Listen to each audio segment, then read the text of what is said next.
Hello, human animal earthlings. It's great to have you joining us on Radio Free Georgia's In Tune to Nature program. I'm host Carrie Freeman, recording this from the lovely Blue Ridge Mountains of Asheville, North Carolina, with birds and bears in the backyard in early July of 2026. And I'm excited today that we're going to be talking about the fascinating, touching, and often surprising animal stories in a new book, Love in Their Hearts, a celebration of animal emotions and a guide to compassionate action. It's geared towards a teen audience and interesting to all us adults, too. With a foreword written by the late Dr. Jane Goodall, famous primatologist, humanitarian, and activist for animals, in the book foreword she writes, quote, I turned 90 in April 2024, and I feel my mission in life is to give people hope, especially young people. It's all too easy to get discouraged over the struggles facing our world and to feel hopeless. And this moving, important book is filled with hope.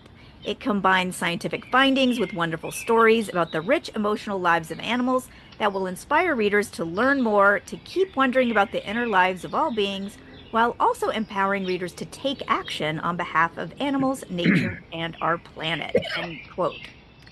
To tell us about the book, I'm pleased to have the award-winning co-authors and friends, Dr. Marc Bekoff and Mr. Jeff Campbell. Listeners may remember we've had Marc Bekoff on In Tune to Nature before. He's an ethologist studying animal behavior and cognition and professor emeritus of ecology and evolutionary biology at University of Colorado Boulder, where he still lives and is an avid cyclist and hiker. Marc has written over 30 books fostering respect for fellow animal species, and people can read his regular column on animals online at Psychology Today. And I've recently found out that an editor who helps Marc on many of his books is my other guest, Jeff Campbell. Author of 3 animal books for young adults, Jeff was a former travel writer at Lonely Planet and works as a professional book editor, creative writing teacher, and yoga instructor living in Morristown, New Jersey. Welcome, Jeff and Marc. Thank you for having us, Carrie. Yeah, thank you, Carrie. Sorry, I lost my voice. I'm I here. love having you here. Now, how long have you guys known each other? Like, how did you meet? So I met Jeff in 2000, late 2005 or 6. He was my copy editor in the first edition of my book, The Emotional Lives of Animals. And we've worked steadily pretty much since then. And Jeff's been a wonderful aide, although Jeff knows I've made many voodoo dolls when I used to get emails from Jeff with, would you please make these changes? I would sit back and I would just stick a pin in a Jeff voodoo doll. Yet Um, here he sits somehow years later. so really we've been working, for 20, 21 years. And I'd have to say that, as much as I loved working on this book with Jeff, The Love in Their Hearts. I mean, I loved working with him before. And in some ways, a lot of the sections of different books he worked on are really as much his as mine. So all in all, he's a good guy and no more voodoo dolls. Well, I was wondering, like, how Jeff helps you with your books. Like, is it that he's a copy editor, or does he get in there and tell you you need to cut this out, and that's why you're Oh, using your voodoo doll? um, it's both. Jeff, Um, Yeah, how would you describe how you're helping Marc with when I the when I other ever book? feel a little prickle in my backside, then I know I that was like, Mark is oh, he viewing opens my your ads email. and suggestions. yes. No, I mean, we joke about it. I mean, it's serious. My job as an editor is basically to be a pain in the ass to every author that I work with. Yeah. But honestly, from that first book that we worked with together, The Emotional Lives of Animals, we just developed, I think, an immediate rapport. And I mean, I think that all of our work together on all the books, which is, I don't know, 8 or 9 books at this point, hmm have fed this process of working together. It was so easy for us to put this book together because we I know Mark well. He knows me well. We know our strengths, and it was just, it was like shorthand conversations. Like, and since you've written so many young adult books on animal themes, was it you that pitched this idea for co-authoring a book for teenagers? Like, what was your goal for readers this time? No, I'm really glad that you asked that because it was Mark's idea. He pitched it Ah, to me. okay. He was like, young adult. Like, he's written some children's books, like some picture book things, and everything else has been pretty much for adults. But he's never tried to write for this audience. And of course, I've been writing these books for a while, and so I would, I mean, he consults with me on all my animal science books. So, And who is so, the but audience when we he say, wanted to reach this audience, and I yeah, just jumped at the chance. I was like, absolutely, and the concept. I mean, immediately for both of us, it was like, well, let's just do the emotional lives of animals, but for teens. okay. Like, let's not rewrite the book, but let's rethink the presentation in a different way for a new audience, for a young audience. If what we wanted was to inspire kids, teens, young adults, young people in all ages, to care and to take action on behalf of animals, I thought telling stories would be the way to inspire caring. I agree. Because yeah, you don't like data is never inspiring. Yeah. Oh no, A I wouldn't. story of No, I oh, you think, disagree, Mark?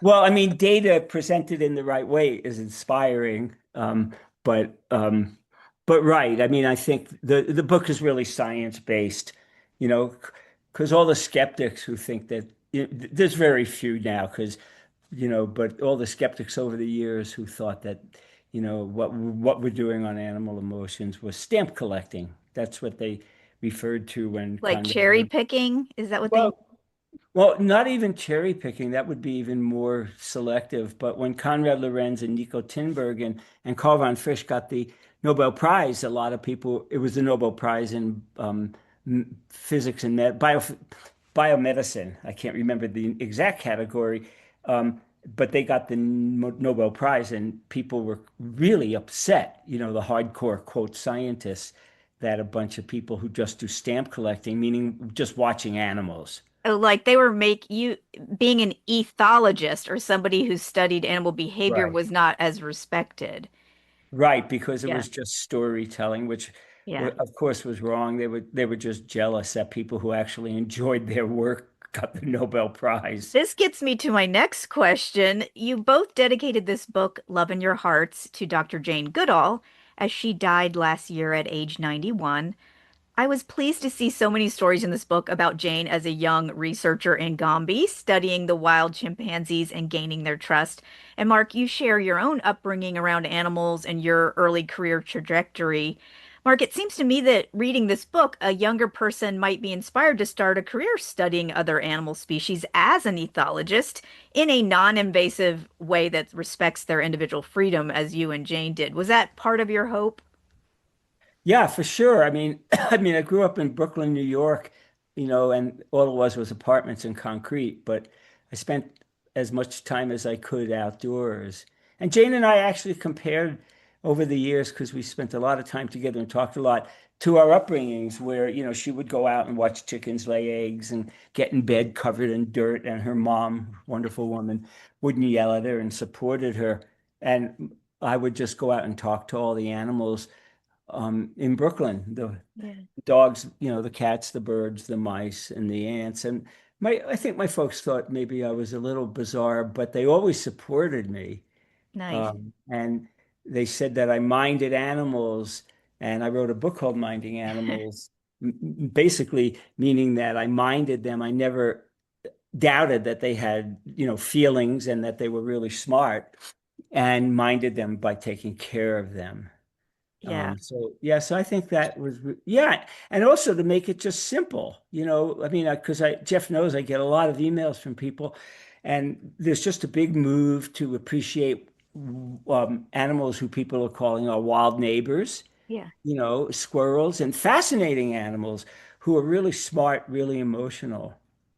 Yeah. So that was part of it, basically get kids off their butts, away from their computers. I Yes. mean, seriously, It just even in your backyard, there's all kinds of individuals you could experience if you pay attention. right, And, even in your kitchen. yeah, probably yeah, even more in your kitchen.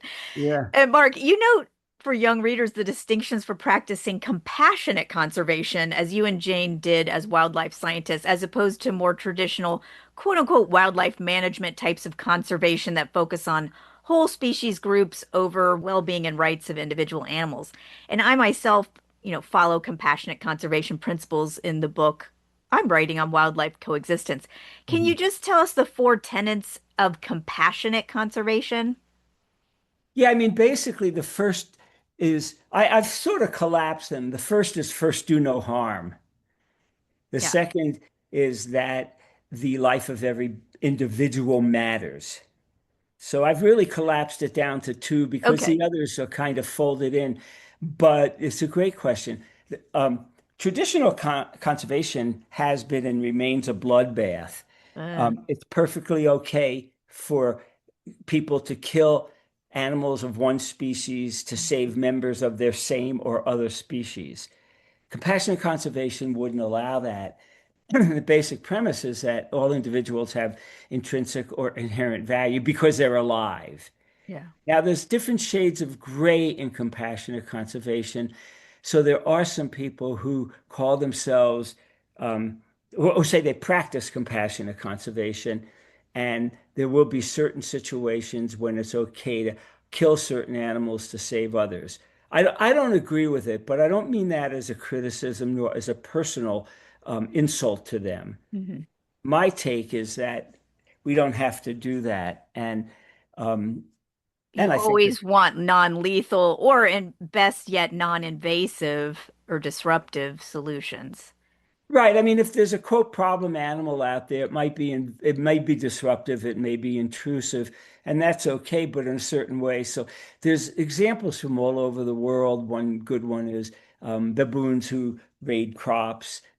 People used to kill them, and now they're shooting them or hitting them with those guns that shoot colors. Like, there's a name Like to them. paint gun or something? Paint guns. Yeah. And people get really upset.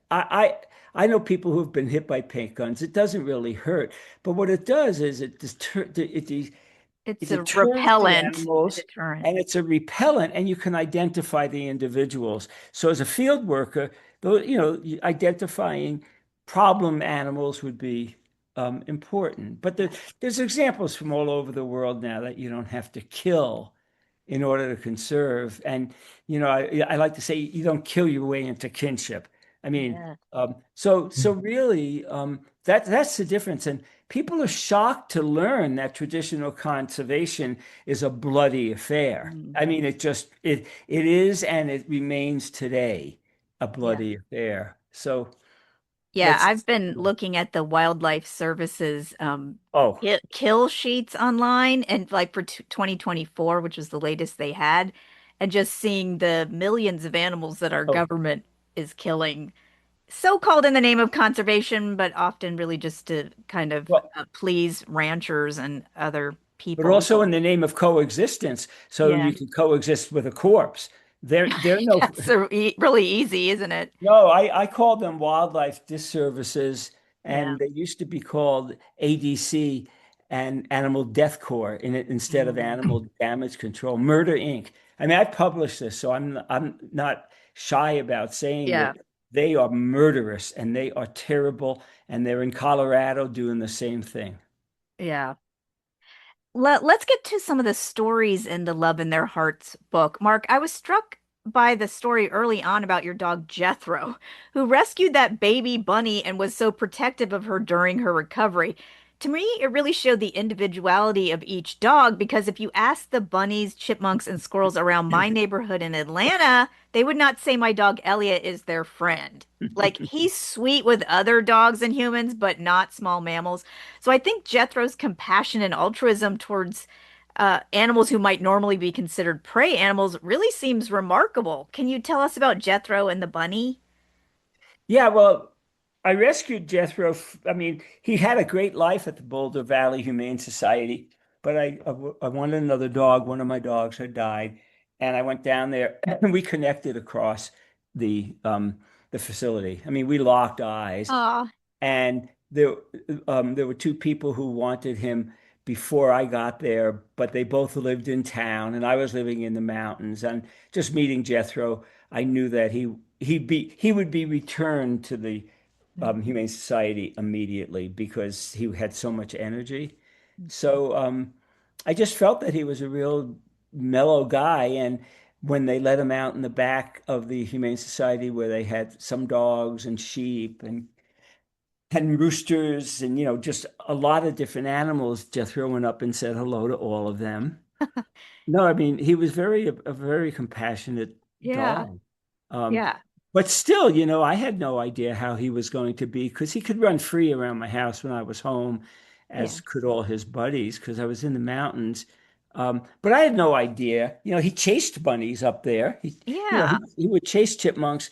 But, the story is he came back to my door and belched out a ball of fur. And I went, oh man, he killed the bunny. But the bunny was still alive. Yeah. And he dropped it at my feet and looked at me and said, come on, you're a Yeah. doctor. I have a He PhD. knew that you could help some way. Yeah. And so he just stared at me. So we put the bunny in the box, and Jethro would not leave the box. And at first I was afraid he was going to munch the bunny down. I mean, what would be, Right. Hassenpfeffer for Right. dinner. But no, he wouldn't leave. And he actually used to sleep upstairs, either in my bed or on my bed or next to it. He would not come upstairs. And he guarded the bunny when people came to my house. So after a couple of weeks, I let him go. Jethro followed me, and for weeks on end, he just would run up to where I released the bunny. And as the Oh, story in the book says, he did the same with a bird. yeah. He So rescued a baby bird. That's amazing. well, Jethro and I Yeah. had long talks about it, and he was really one of the founders of compassionate conservation. I'm glad you're giving Jethro credit. Now, in your Love in Your Hearts book, Love in Their Hearts, there's a chapter on altruism and compassion in other animal species. And a lot of the stories are about humpback whales and how they often help out other animal individuals who are being attacked by killer whales, which I find fascinating. Can you tell us about that? Yeah, I mean, there's a lot going on out there, especially among animals who some people sort of write off as being aggressive, assertive, dangerous.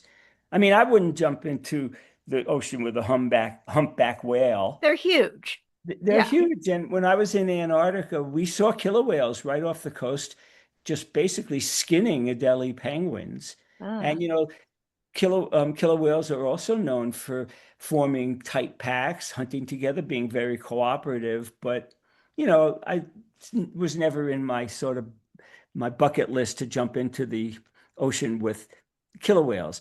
But I think what these stories show is that there's always surprises out there when you watch the animals and you allow them to be who they are.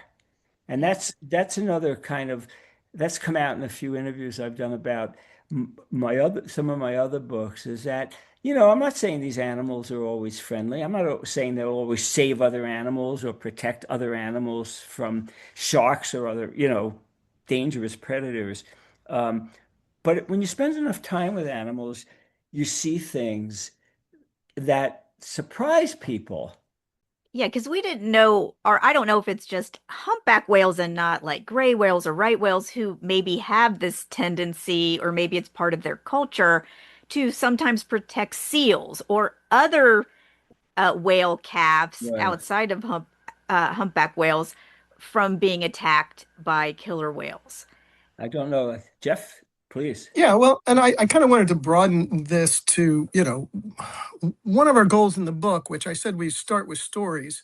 Yeah, this is Jeff talking. Sorry. But we also wanted to encourage kids to practice citizen science, to do research, and to Hmm. kind of validate and empower them to um, take seriously their own observations of wildlife, because I think that there can be a sense of like, well, we know everything. To be a scientist, you've got to be trained and all that. But of course, Jane Goodall was not trained when Yeah. she went to Gombe at first. Hmm. And this particular story about the humpback whales saving seals is something that the scientist who first saw it, Robert Pittman, didn't believe what he saw. Like, he recognized it. He said, there's really only explanation I can see from this event that I'm observing right now, but I've never heard of this. I've never seen it. It seems completely unlikely. Surely it can't be what it looks like, which is whales trying to save seals, because that doesn't make any sense with kind of how we understand. Because they're taking an additional risk on their life for no perceived evolutionary benefit. Yeah. Correct. And then what happened, and what was so fascinating to me about this particular story, was he was like, well, let me ask. So he sent out a call to basically anybody, researchers, whalers, whale tours, tourists, anybody, and found like over 100 stories going back to the 1950s of people who saw this. Huh. And once they were asked, we're like, oh yeah, I saw this too, or oh yeah, I saw this too. And suddenly this one event that you could say, this couldn't have been when I saw it, forget it. Mhm. Suddenly there's data. Suddenly there's actually a lot of it. And so this was a surprise to us that humpback whales acted in this way, but it was not a surprise to humpback whales. It's something that they do. We just And so didn't now notice. They're like, time for you to we just didn't notice. know. It was right under our noses the whole time, but we didn't notice because the world is a big place, and we're also like, we have our own blinders on as human beings. Mhm. And so, oh, I was going to ask also, Yeah. just because I wanted to make a comment about killer whales, because they are the top predator of the ocean because they can even kill sharks. But I just find it fascinating that they never bite humans, like in the wild, because we're always out there in our scuba gear or in little kayaks or teetering over the edge of boats with our cameras. We would be easy pickings for them, but for some reason, I don't know why killer whales choose not to attack humans. well, and they are known to enter a beach, like swim up onto a beach, grab a seal and pull it off, but they never Yeah. do that to sunbathers. Right. Why? I don't understand. I mean, I think it's great for us that they don't do it, but I just am curious that in whale culture, I'm kind of there will be some deviant individuals at some point, but we just don't have, I guess, documented evidence of that. But I still find it interesting that maybe instinctually they just kind of avoid us. Although they show some interest in us when we're whale watching on those tours. They'll get kind of close to the boat, but anyway, for as vicious as they can be towards seals and some other animals, they choose to be non-aggressive towards us, which I find interesting. Well, Yeah. it could be because we're kind of hors d'oeuvres. Yeah, we're too scrawny or but something. but I think you're raising a good point here because I know people who study these animals. I think if you jumped in the ocean and you were near a killer whale, you might be taken. I think the opportunity, a lot of dangerous land animals people avoid, Right. And that's but why we're not getting bitten, is because we are not kind of right. hopefully going up to bears. Right, but when I lived in the mountains, there were mountain lions right at my door, and there were five other homes up there. And in the 35 years I lived there, there was never even a close encounter. So Wow. part of it, I think, is that the animals avoid us, but part of it is just opportunity because three times, just because I didn't know that there was a cougar there, I was within an arm's length of a cougar. Wow. Yeah. And I ran and did the things that you're not supposed to do, but I would not have walked up the road Yeah. knowing there was the cougar there. But your question is really interesting because I think what it has to do with the misrepresentation of certain animals Yeah. as well, which, that they try to avoid us, but Yeah. grizzlies attack humans in different parks. A lot of times it's the humans' error. Yeah. But I think by and large, they would rather just avoid us. Jeff, what's your take? Yeah. Well, it reminded me when I saw this question. So in the first book I wrote, it was about animals saving people's lives, and so I wanted to kind of explore that. And honestly, that book was inspired by Marc's work because he would tell these sort of occasional stories of animals saving people's lives, and I thought this is like it sort of blew my mind, and this is incredible, and what an interesting way to get kids interested in science with these exciting stories. But so I told two stories. They're older stories from the 80s and 90s, but Jumbo the gorilla and Binti Jua, at a time when gorillas were considered King Kong. They were unsafe and dangerous and angry and just dangerous. But in two instances, these gorillas saved kids that fell into their zoo enclosures, were knocked unconscious, could easily have been hurt or injured, but these particular gorillas protected them from the other gorillas in their enclosures who were all excited and upset. And those became sort of iconic moments that opened our eyes up to the reality that gorillas can also be compassionate. Yeah. Yeah. And it changed our view of animals. And it's the same thing here. We wouldn't expect compassion from a killer whale, partly because of the name. We make assumptions. Right. The name Mhm. doesn't Doesn't it's the help. worst name, honestly. Right. Yes. And since we're talking about animals saving humans' lives, there is a story in the book about a surfer who got attacked by a shark because sometimes I think sharks think that surfers are seals or something like so surfers tend to get attacked more often than the regular swimmer, although most sharks don't ever attack humans at all. But there was a pod of dolphins around and they seem to be kind of fighting off the shark. And that's not the only time I've heard that story. So I don't know if you want to comment on that, Jeff. Well, I mean, talking about the first book, there's so many stories of dolphins saving people that it's weird. It's They spooky. do seem to like us a lot. And I don't know why. Yeah, right. I don't know But that we've earned it, but they like us. right. So there's a couple of stories that were observed by other people. So they're corroborated of dolphins actually interrupting a shark attack, which is explicitly a dangerous enterprise. Yes. But other stories of dolphins circling swimmers to protect them from a shark and preventing the attack from happening. But the shark was seen in the water. It was, clear what was going on. And then just dozens and dozens of corroborated stories of dolphins saving people from drowning.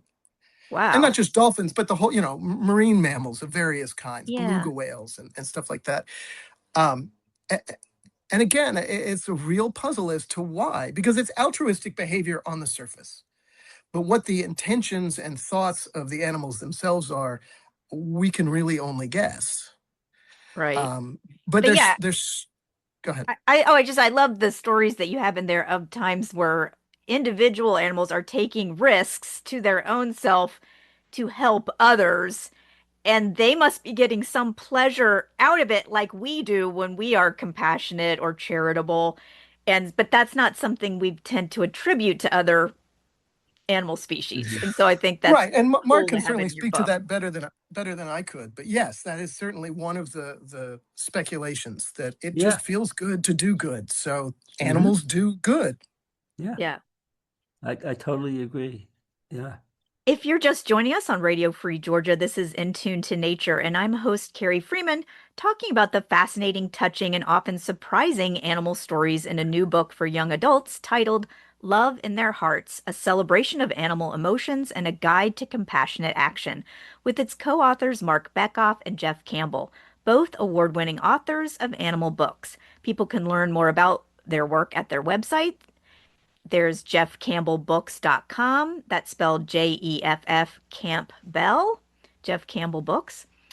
And then marcbekoff.com. Mark's first name ends with a C, not a K. His name is spelled Marcbekoff. And for listeners who make a donation of $40 or more to our indie non-commercial radio station, Radio Free Georgia, for our summer fun drive, I can send you a copy of Mark and Jeff's book, Love in Their Hearts, as a thank you gift. So please consider supporting this progressive community radio station at the website wrfg.org. And you can email me, Carrie at wrfg.org. My name is spelled the old-fashioned way, Carrie. Now, Mark and Jeff, listeners may notice the respectful language that you both and I are using when discussing non-human animal individuals. Can either of you speak to that or how you let the young readers in your Love in Their Hearts book know your intentional language choices, like not calling animals it? Hmm. I mean, to me, it's a really simple answer. We don't need to really beat it to death. The animals have emotional lives. They're sentient beings. They're not objects like couches. So you don't refer to your couch as a he or a she or you could say they, but you don't do that. So to me, it's been natural from day one. Jane Goodall started doing that really early on, and she was criticized by all the men who were threatened by her at Cambridge because she talked and named the animals. They were Mhm. he, she, not it, they, or, which. And my mentor, Michael Fox, was the same. But it never seemed unnatural. I mean, let's put it this way, it always seemed natural to me that you just use who and whom. Um, And it's more accurate language too.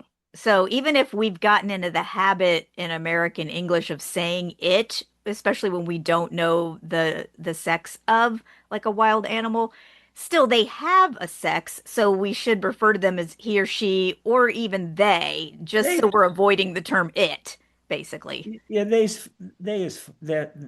is fine. Yeah, Yeah, I mean, I don't know. I mean, this, and I should say things have really changed, and especially in professional journals. They're now allowing you to name animals, and you could genderize them, if you will. yeah, There's very few people out there who are dumb enough to still think that animals are insentient objects. So right. I don't even talk about it anymore because it's a waste of time. If they don't get it, then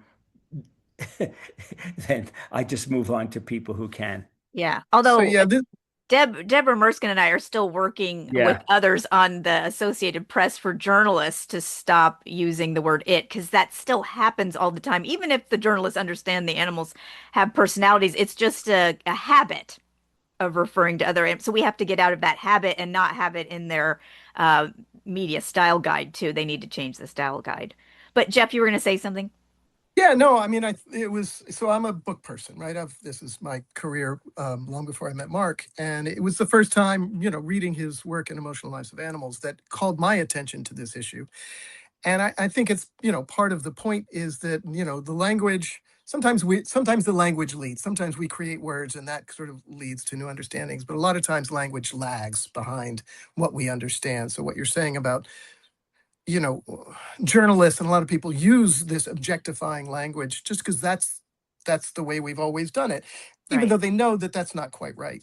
But but it makes a difference. Words are It does. powerful, and so when you do change the pronouns, when you do change the language that you use to characterize other animals, even something as simple as a non-human animal, is Yes. a way to remind us that, well, we're animals too. Yes. There really is literally no difference between us and other animals, non-human animals. And so I think it, it we can use language to wake us up to these unconscious assumptions that we make. And we absolutely, introduce readers to this idea and talk about it in all kinds of contexts. Yeah, I love that. Now, Mark and Jeff, I wanted to mention the beautiful wildlife photos in the Love in Their Hearts book, many that were taken by the renowned wildlife photographer Thomas Mangelson. And I remember going to his studio out in Jackson Hole, Wyoming, where he lives, and being so impressed at how he captures the beauty and majesty of free-living animals in the wilderness. He especially has lots of photos of local grizzly bears near Grand Teton and Yellowstone National Parks. And in the Love in Their Hearts book, you all tell the story of a famous wild grizzly bear mother whom Tom lovingly photographed for almost 20 years, known by wildlife officials as Bear 399. She frequently was in Jackson Hole, the town, and became a local celebrity bear of sorts. Can you tell us about her and why you included Bear 399 and her cubs in the book? Yeah, I mean, that's really a simple answer. She's a remarkable animal. Tom's one of my best friends. He's done 5 covers for my books. Oh, Yeah, and great. excuse me, and he's won many awards, including like Photographer of the World a few times. So he's been a very, very close friend of mine for years. And in fact, it was Jane Goodall who she was visiting Tom in early 2000s, and I already knew Jane, and Jane said, Tom, you need to get down to Boulder and meet Mark. But it turns out that in the mid 70s, Tom and I lived in the same mountain town called Nederland, Colorado, about Oh, 20 miles west of Boulder, when there were like 250 people there, and we didn't even know one another. that's weird. And then Tom lived in Boulder. So he's really one of my very, very best friends, an outstanding photographer. And 399 just has a wonderful story. He's photographed her for years. You know, she's on the back cover of our book with four of her cubs. She's she's just a remarkable bear who has a great story of having a family, and having people fly in literally from all over the world to get a glimpse of her. I mean, I know people who have seen her for 5 seconds, and that made their summer, if Yes. you will. Because she tended to be closer to town than some other bears who you never see. And then she almost always had some cubs with her Right. every year.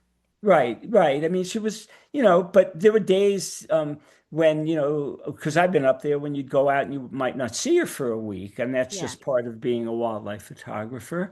Yeah. And then she tragically was killed, and And that was just recently, just a few years a ago, I couple of think. years ago. Yeah. Yeah. So She was she's got hit by a car. right. She's got a good story, and Tom is a wonderful storyteller, Yeah. and it brings up all the ideas about animal emotions, love, love in their hearts, her love for her Yeah. cubs.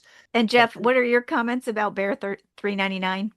Well, yeah, I mean, part of the story and how we framed it, and part of what she kind of represents is what we were talking about coexistence with difficult animals. Yeah. Grizzly bears, again, have this man-eater reputation, and it's not throughout her whole life since Tom started photographing her. She acted differently from most bears. She chose to bring up her cubs near people as a self-protective behavior for her cubs so that they didn't run into danger. And her behavior, because for decades we were able to watch this one individual learn how to coexist with us. Yeah. It teaches us how to coexist with wildlife. And so part of her story is the love and devotion that she showed generation after generation with her cubs, but she was also teaching them how to live with us, Yeah. in proximity with us, And she was without not getting into aggressive. trouble. She was not aggressive towards humans She either, there was even though there was a lot of humans kind of following her around and like there was all these bear jams as they call it, where like when you do see her, everyone stops their car and sometimes people get out of the car. Mhm. Oh, and right, they're eating food. There's all kinds of things that Uh, could have gone wrong, but she controlled herself and her cubs. And not controlled is the wrong word. Um, Maintained her composure yeah. within these actually chaotic situations in which people were being the ones who were doing risky things, in their desire to be close, to have a Yes. connection with this incredible wild animal. Yeah. Um, And Right. this, I was going to say that also some of the examples of the fact that she died from a vehicle strike, and then at least one of her cubs or several of her cubs were hit by cars, that gives you the opportunity in the book to talk about wildlife crossings and the need for overpasses or underpasses, especially in Correct. places where bears tend to get hit. Or you can slow down, you can have people slow down like at night, or, there's some other ways, we could work it. Because there's Well, also a story in there about how she reacted when I think one of her cubs was hit by a car. And yeah, she was Richie really Greeley. Yeah. grieving. Yeah, I mean, the wildlife crossing stuff is big in Colorado because I work closely with the governor and the first gentleman. We have put up a lot of wildlife crossings. They're very, very important. Fantastic. But we can move on. But the story of 399 also shows how cruel people who do wildlife management are. Mm, The park people. They were not very friendly at the end. They got upset with 399. They got upset with Tom. mm, So it's a mixed blessing when 399 should be the emblem for the park. Um, it was a sad story, and I'm not going to go into it because I know a lot of things perhaps that I shouldn't know. Well, maybe I should know them, but it's a story of sort of a popular bear becoming a quote problem to people running the mm. park, and it got very personal. Yeah. And so, what a dumb thing to do. I mean, she attracted people from all over the world I mean, literally her and her cubs. Yeah. So it's a mixed blessing, but the wildlife crossing story is the happy story there is a lot of states, including Colorado, are putting in a lot more wildlife crossings. Yeah, and that's in Wyoming too, and I know they do have wildlife crossings, although some of them are more for like the pronghorn who are huge herds that cross certain highways, but still Wyoming has been open to creating, wildlife overpasses in Montana as well. We certainly need some here in Georgia. I really don't see that many around here. But I also wanted to, we don't have that much time left, but the fact that 399 as a mother was grieving for her cubs when they would face a tragedy. It also reminds me that you had some examples in the book, and Jeff, if you could maybe share one or two of mothers really showing grief over their babies who have died. Some phenomenal stories, events that people have witnessed, and it's I mean truly heartbreaking. And I mean, Tahlequah was a killer whale that was famous some years ago for carrying her dead infant for 17 days and 1,000 miles. And it was Oh my just, gosh. one of those events where it's impossible for the world not to notice and see and appreciate that, the other side of love is grief. The other side of grief is love. Um, and so, it's a kind of experience that makes you realize like we don't know everything about the inner lives of animals and we never will, but there's some things that we absolutely can recognize and appreciate. When you just see one event like this, you realize the depth of emotion. But honestly, the story that knocked me out the most was, and here's another talk about language, cow 6490 Mm. on a dairy farm.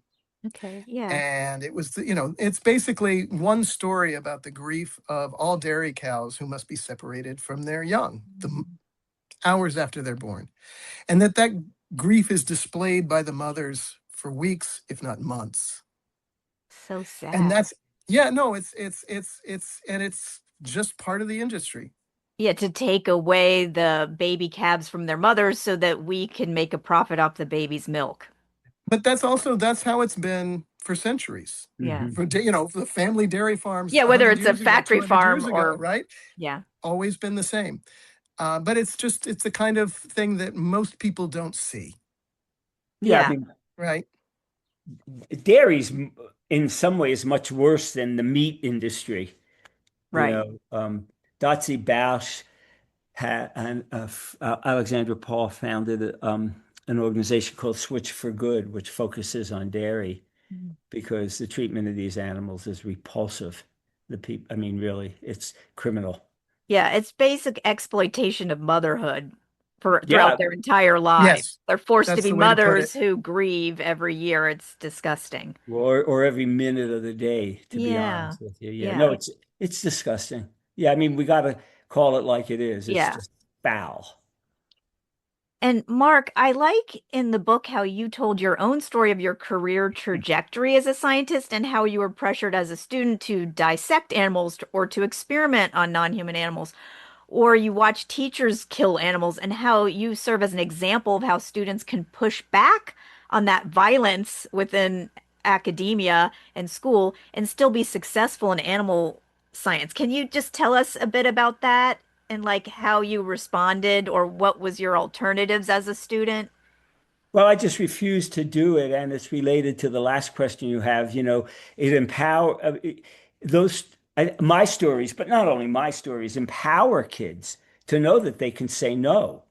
Yeah. I mean, at the time that I did it, it wasn't vogue. I mean, people didn't even, it was years before Peter Singer wrote Animal Liberation. It just didn't feel good. And that's the other message that I try to put in the book and my writing is I could feel the emotions of these animals when I lived in Brooklyn. My folks would not laugh. I could actually feel their pain and their joy and their sorrow and their jealousy and their embarrassment. So the end of each chapter is basically that's the guide to compassionate action. It follows up a lot on Jane Goodall's Roots and Shoots groups that everyone could make a difference. You don't have to found an organization. Yeah, I mean, you could do simple things too. You can just walk your neighbor's dog, Yeah. But what I tell kids now, because I still work with a lot of, I'd say elementary through high school kids, but also college kids. If you don't want to dissect an animal, just say no. And don't let your teacher or professor threaten you that Yeah. you have to, because no one has to do that. Yeah. They So, can find an alternative assignment for oh, you. And I really mean, now they're obligated to, but back when you were doing it, there wasn't, you were kind of the only one, and they might have tried to give you a 0 or something on that. But well, kids don't need to get a bad grade because they want to not be violent. yeah, that didn't matter to me. I mean, I cut school as many days as I was in I'm school. so grade conscious, I would have been like And mortified and if I had gotten a and bad I grade. never paid attention to grades. That's I lovely. I think that's great. never. I mean, Well, if that I, was not something that my folks were particularly pleased with, but I uh, would oftentimes just find myself somewhere else when I should have been, especially middle and high Yeah, school. who'd have think you'd end up being Um, a professor? Jeffy, I can see you want to comment. well, yeah, no, because I had to convince Mark to tell his story and to tell that part of his story because he was like, "Oh, kids don't want to know about all that," and I was like, "No, actually, I Yes, think it would they actually be do. really interesting to hear that, you know, your experience with animals and also your experience as a student. Most kids have Yeah, issues, and it's like that you can go from that and follow your passion and essentially become." A world-renowned scientist who helps define a field, yeah, ethology in this case. And so that is absolutely a message that we say over and over again. It was very important for us when we conceived of the book is to empower kids to follow their passion, wherever that leads them. It's like there's not any one thing that you can do to care for the world better or care for the animals better, but whatever you're inspired to do, mhm. just do that and feel validated that you can follow your own instincts with this. yeah, Yeah, I mean, yeah, And so that, I mean, that's the importance of telling Mark's story that way. no, yeah, no, no. Well, no, I mean, first of all, it just felt a little uncomfortable to do it, but but it's true, I mean, it's like, you don't have to be Albert Einstein. You don't have to make all A's. You just, you should do, as Jane would say, follow your dreams and follow your heart. Do yes. what you like to do, of course, as long as it doesn't harm other beings. Right. Um, So that's but kind of taking the love in their hearts title that you have, for other animals, or we're trying to convince people that they have love in their hearts, but you're also trying to tell young adults you have love in your hearts for that's others, right. including animals, and you should A show it. hundred percent. Don't be One, right. afraid to show it. And you should have, Absolutely. and don't be afraid to show it. I taught a roots and shoots group this past spring to kids from 7 years old to say 13 years old. Yeah. And these 7-year-olds know. There were kids in there who just say it's just wrong to do this, Yes. and the teachers were great because they didn't try to, pull a punch and say, well, what do you mean by wrong? Yeah. And write a 600-page book that it's wrong to strangle an animal. No, I'm really serious. Yeah. And it was their feelings. It's wrong. You don't have to cite Socrates and Peter Singer and Tom Reagan. It's just wrong to do. And I don't need philosophers to tell me what's wrong or right. And I love that these young kids would be saying that because they're the future, you Yeah. know, and they don't have to cite schools of philosophy when the philosophers themselves don't even know what they're talking about. And the other thing was direct contact with animals. Yeah. People writing about animals have never had direct contact, maybe not even with a dog Mhm. or a feline companion. So get off your ass, watch animals, read about them, look at the stories. There's enough videos online, and don't let anybody boss you around. And I really mean that Yeah. because part of my stuff, it turns out in grade school and elementary, high school, was like, well, yeah, I respected my teachers sort of, but they didn't have a right to tell me to kill an earthworm or pith a frog. Yeah. And nobody ever should have that right. Yeah. So I'll I stop. Right. Well, I love the passion. I think I'm going to end on that because it just Okay. that shows that that's motivating to kids to follow their own instincts of right and wrong, especially related to altruism. So that's the end of our show, but I want to thank you, Jeff Campbell and Marc Bekoff, for being with us on Radio Free Georgia's In Tune to Nature program. Thanks for writing the book, Love in Their Hearts, a celebration of animal emotions and a guide to compassionate action, to encourage young people to appreciate, notice, and respect the personalities and emotions of other animals. We need that from the next generation to follow in the footsteps of Dr. Jane Goodall, to whom you dedicated this book. So take care, both of you. Thank you so much, Carrie. And to our listeners, thank you for tuning in to In Tune to Nature, broadcasting every Wednesday at 6 p.m. Eastern Time online at wrfg.org and on Atlanta radio station 89.3 FM. I record from Atlanta in the foothills of the Appalachian Mountains, in the Muskogee Creek territory and former range of the red wolf, now home to some coyote families and 1 million squirrels.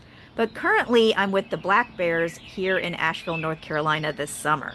You can access action items, news, and podcasts on the show's website, wrfg.org/intune-to-nature, or our Facebook page. The views and opinions expressed on this show do not necessarily reflect those of WRFG, its board, staff, or volunteers. I'm one of those volunteers. I'm host Carrie Freeman, asking you to please help financially sustain independent, non-commercial media like Radio Free Georgia at wrfg.org. What other media has the freedom and passion to be so radically candid these days? And remember to take care of yourself and others, including other animal species who have love in their hearts as we do. Thank you for listening. Cheers. Let me also tack on the end of this show that if you are interested in supporting Radio Free Georgia and getting a copy of Marc and Jeff's book, Love in Their Hearts, if you donate to our station at wrfg.org, that stands for Radio Free Georgia, wrfg.org, if you're giving at the level of $40 or more, do let me know by email and give me your address, and I can send you a copy of the Love in Their Hearts book. My email is carrie@wrfg.org.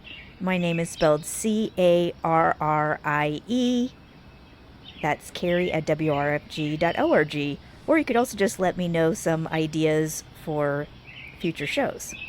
Thanks for listening.